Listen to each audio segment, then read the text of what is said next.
Храп небезпечний в тому, що під час коливань м'яких тканин глотки вони можуть спадатися.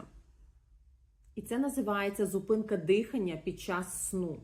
Якщо вони часті, тривалі, людина, як правило, їх не чує, вона на ранок просто не виспана, має поганий настрій, може мати підвищений тиск, але може іноді їх чути і вночі у вигляді нестачі повітря, у вигляді просто хоче в туалет, просто збудилася, не знаю від чого, перевернулася на інший бік і далі спить.